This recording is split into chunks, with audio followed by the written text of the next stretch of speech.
continue. As we have now the formula for calculating cross price elasticity of demand. Cross price elasticity is the percentage change in quantity demanded of good A divided by percentage change in the price of good B. Like for example, kanina, ng ating coffee and sugar, pwedeng percentage change price of sugar, ano epekto niya sa percentage change sa quantity demanded for coffee. Okay? So the one, yung nasa baba is the and then pwedeng yung good B mo dito is percentage change in price of coffee. Anong epekto niya sa percentage change in quantity demanded for tea, since the two goods are substitutes from each other. So we are analyzing the effect ng pagbabago ng presyo ng isang good to another good. So pwedeng yung another good is ka-substitute niya, or pwedeng pang substitute sa kanya, or ka-complementary goods niya. So again, reminder, the formula is still the same whether you're computing for income elasticity of demand or price elasticity of demand. Nagbabago lang yung nasa denominator, pero yung form ng formula no, using midpoint and point elasticity approach is the same. Okay, so others na pwede mong gamitin ng elasticity, maliban doon sa typical na nire-relate natin how yung quantity demanded or quantity supplied will respond to price, or yung quantity demand will respond to income.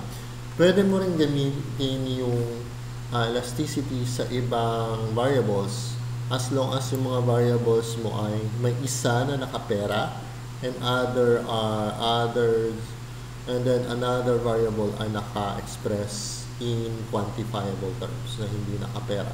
For example, we have the wage elasticity of labor supply, kung saan yung dami ng gustong magtrabaho, okay, yung percentage ng gustong magtrabaho ay nakadepende sa percentage change ng wage. So we get the elasticity of labor supply. Or meron din tayo another example, which is the interest elasticity of savings, kung saan yung isa-save mo ay nakadepende, okay? Yung dami ng pera na isa-save mo ay nakadepende sa percentage change ng interest rate. So this one is, pag mas mataas ang interest rate for savings, then people will save more. Ang nangyayari lang. So yung pinapakita ng interest elasticity of savings. So nakalagay dito is concept. Elasticity concept does not need to relate to a typical supply or demand curve at all. Hindi siya usually ang nire-relate natin sa price or income ay demand or laging supply. Whatever the context ng elasticity is involved, the idea is always how a percentage change in one variable affects another variable. But the variable that you should be used in applying elasticity is one is yung variable is price, and the another variable is price or money, and the other variable that it affects should be quantity. Okay? Quantifiable. Hindi siya naka-express in pera. And now we have here the other these are the formulas for calculating elasticity. The same. This one is for income elasticity, the percentage change in quantity demanded by the percentage in income. For cross price elasticity of demand, we compute it by dividing the percentage change in quantity demanded in good A with respect to percentage change in price in good B. For Lane's elasticity of labor supply, we can compute that elasticity in terms of percentage change in quantity of labor supply divided by percentage change in wage. And then also we have wage elasticity of labor demand, where your percentage change of labor demand is divided to your percentage change in wage.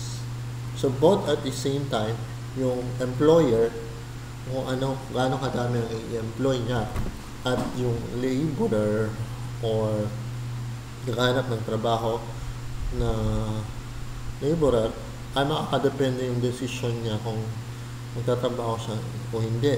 Depende sa pagbabago ng wages. Kung tumaas o mababa o malaki yung in-increase o malaki yung binaba.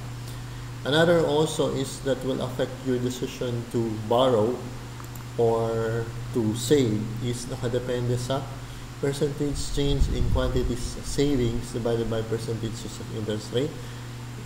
For interest rate elasticity of borrowing, ito naman yung percentage change in quantity borrowed. Quantity of borrowing divided by percentage change in interest. Now let's discuss yung application ni LSTCC sa total revenue. So nabanggit ko na to kanina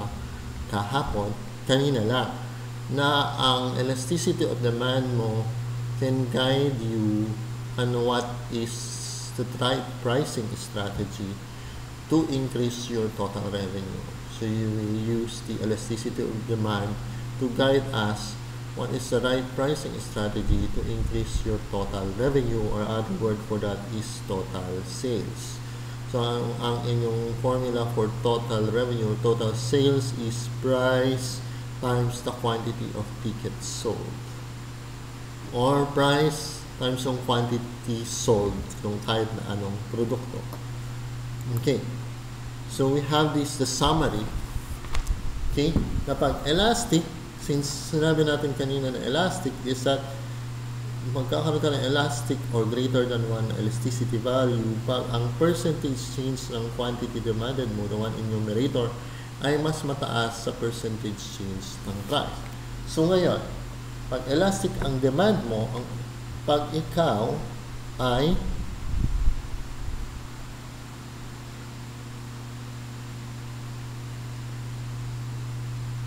nag-increase ng price, ang mangyayari sa'yo, pag elastic ang demand, mas malaki yung ibababa ng dami ng mabibenta mo in quantity kaysa yung tinaas mo ng presyo.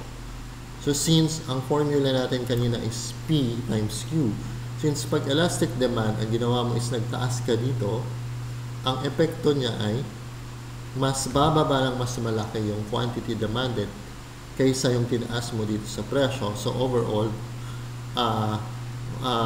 hindi mako-cover ng in-increase mo ng price yung mas malaking binaba ng quantity demanded. Kaya ang mangyayari is yung total revenue mo ay mas bababa pag nag-decrease ka ng price pag elastic ang demand ng product. So ang dapat na pricing strategy mo pag elastic ang demand is that you decrease your price, so that when dinecrease mo yung price, ma-offset yung decrease mo ng price by a mas malaking bawi na mas malaking increase sa quantity demanded, that ma-offset niya yung binaba ng presyo mo. So ang mangyayari is hihilain niya yung total revenue mo pataas, since mas malaki yung in-increase ng quantity demanded na epekto ng pagbaba mo ng presyo. Okay? Or mas malaki yung in-increase mo dito, epekto ng pagbawas mo ng presyo mo dito. So, mababawi ng quantity demanded mo na mas increase nito na mas malaki yung binaba mo dito, kaya eventually, pag in-multiply mo yung dalawa, ang total revenue mo ay mag-i-increase pag nag-decrease ka ng price if the good is elastic ang demand. Then we have the unitary elastic naman na dito walang magbabago sa iyong total revenue. Bakit? Bakit walang magbabago? Kasi pag nag-increase ka dito by 1%, ang epekto niya dito ay bababa by 1%. Since they are just equally offsetting each other, okay, yung in-increase nito, mababawi lang niya ng pagbaba ng quantity ng 1%. So, ang nangyayari is wala kang pagbabago sa total revenue. Kaya nakalagay dito, a given percentage rise or fall in P will be exactly offset by an equal percentage fall in Q so that the total revenue is unchanged or walang pagbabago since equal yung change nila. Nag-increase ka dito by 1%, pag unitary elastic, ang epekto niyo dito ay bababa ito by 1%. So they just offset each other since they have equal values. So ang mangyayari is walang magbabago sa yung total revenue. Now, pag in the case of inelastic naman, masasabi natin na inelastic pag ang ating value ng elasticity value ay less than 1. So, paano tayo nagkakaroon ng less than 1 elasticity value? That is if your percentage change in quantity demanded ay mas mababa sa percentage change ng price. So, dito, ang mangyayari pag inelastic ang demand mo is pag nag-increase ka ng price, okay?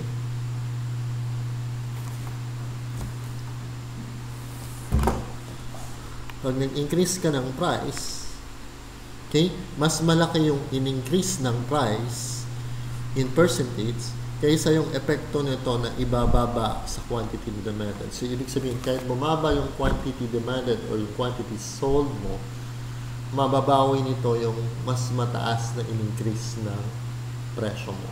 So, dahil mas malaki yung in-increase ng presyo mo kaysa yung naging resulta nito na binababa ng quantity sold. So, pag minultiply mo both, ang epekto pa rin nito is to increase your total revenue. Unlike kung ang ginawa mo ay dahil inelastic ang demand, pag nag-decrease ka ng price, ang mangyayari is mas konti yung balik nito na increase in quantity demanded. In a sense na mas malaki yung binaba mo ng presyo kaysa yung balik sa'yo na i-increase ng quantity sold mo. Since hindi niya yung pag-increase ng total quantity sold mo or quantity demanded cannot offset yung mas malaking decrease ng price. Kaya ang mangyayari is, if we use the formula na TR is equal to P times QD, mangyayari is bababa yung total revenue mo pag nag-decrease ka ng price kung ang good na binibenta mo ay inelastic ang demand. So, tandaan nyo yan kasi lalabas yan sa